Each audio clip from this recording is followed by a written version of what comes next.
Well, good afternoon, and thank you, Chris, for taking your time out on this afternoon to take part in our Saxons series on Sevens development. Thank you. Chris, if I can just ask you to start with just sort of giving us a brief explanation on who you are. Sure. My name is Chris Calloway. I am the chairman of the Saxons Sevens. Fantastic, Chris. And if you just wouldn't mind explaining to us why we are here today conducting this interview with yourself. Well, we sat down at the end of last season. We decided that we really wanted to participate in the development of Sevens. So what we've decided to do is create a series of mini videos where we interview certain people from the sport of Sevens with the hope of developing the game. Fantastic, Chris. And from these interviews that you will be conducting, what are you hoping to achieve from this? Well, we're hoping that with the quality of the people that we are able to attract and with the quality of the conversations that we have with them, we're hoping that we play a part in the development of Sevens in terms of the creation of content, the creation of ideas, and by putting them out in the public sphere, hopefully bringing together some more of the people who participate in Sevens to create more of a collaborative effort to develop the game. Fantastic. And talking about Sevens in general, why is Sevens development an important topic within the media at the moment? Well, for those of you who aren't aware, the Olympic Games have recently appointed Sevens as their new sport, and so it will be featuring in Brazil 2016. This is quite a significant factor for rugby today. I think we have a very good, or as some people would call it, a golden opportunity to really capitalise on what is likely to be a massive boom in Sevens. And I'd like to see certain structures put in place to ensure the sustainability of Sevens beyond 2016. Fantastic. So you talk about setting up the right structures within Sevens. Would you mind, for my benefit and the viewers' benefit, just expanding on a couple of points about this? Well, from the Saxons' perspective, we've been in existence now 3 years. We've done, we've participated for over the last 3 years.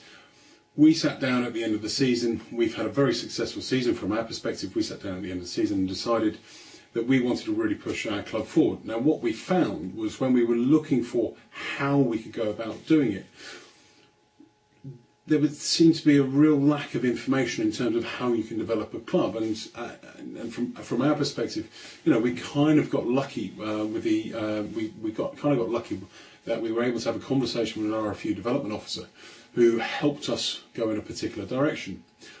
Now, what really did help was we did quite a large amount of research and away from the RFU's normal sphere of information. And a result of that research, when we went to have the conversation with this RFU development officer, we were able to ask very specific questions, which enabled us to resolve what we wanted to find out.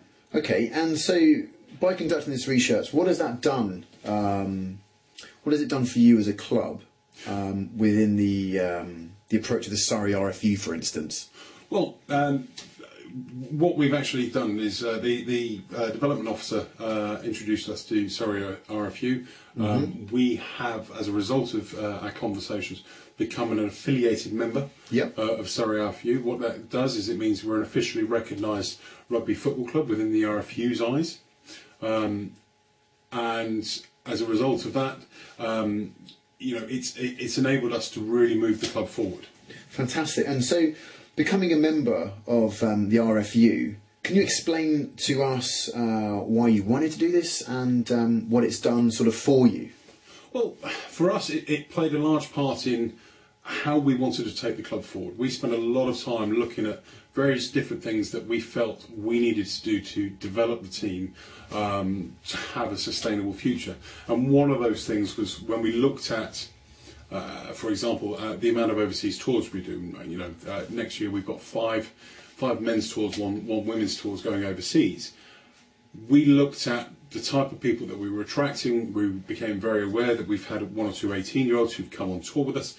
As a result of that, we've had a certain amount of parental involvement or parental scrutiny, for want of a better way of describing it. Because of that, we wanted to come across as credible, and the only way to come across as credible is to actually be credible.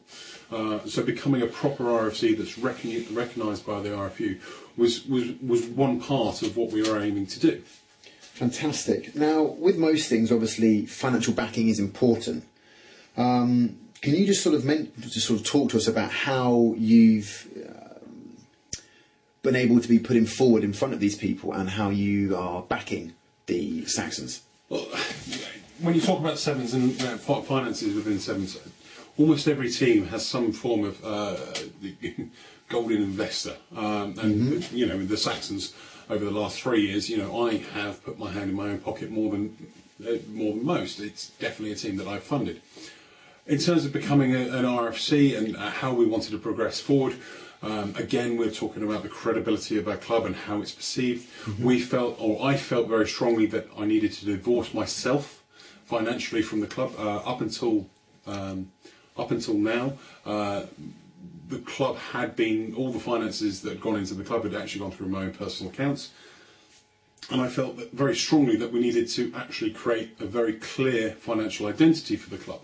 That's enabled us, you know, as a result of going out and getting our own bank account, becoming an RFC, it's actually put us in a position where we can have a lot cleaner conversations with sponsors about how we operate, the way that the finances would flow through the club. There's less what I'd call muddy waters that come about when you're looking at our financial structures. So, speaking about sponsors, does the Saxons currently have any potential or funding sponsors? Well, we've managed to secure the fund, 2 sponsors for next season, which are our first 2 sponsors. You know, and we're definitely hopeful that we'll get a few more. We're definitely having conversations with people, and hopefully we'll see something soon. Fantastic, Chris. So these are some quite serious steps that you've taken thus far. How did you come to the decision to set up the Saxons as a registered RFC?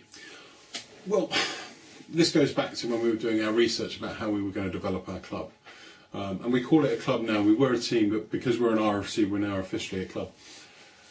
I think the key part was you look at what other people are doing, and in my mindset, I was aware of bootleggers and Samurai RFC, and I actually looked at both of them, and I spent quite a bit of time trawling over their websites, trying to find information about how they developed themselves.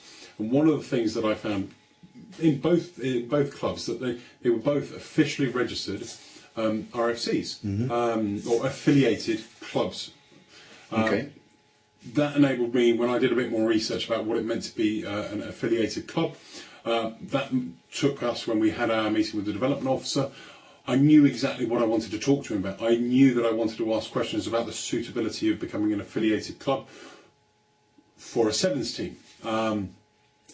And effectively, that's how we came about it. And, you know, hopefully it will take us in the direction we want to go. Fantastic. Whilst doing this process, did you find it easy, or was it challenging for you to set up the Saxons as an RFC? I mean, there are some key steps that you've got to go through. You've got to have a meeting, a members' meeting. You've got to vote in officials. You've got to fill in the right forms. It takes time, and it's not always as straightforward and as easy as you'd like it to be. Fortunately, with Surrey RFU, they were really accommodating. They really helped us through the process, and particularly when we were struggling finding a club to actually propose us, you know, they stepped in and they helped us through.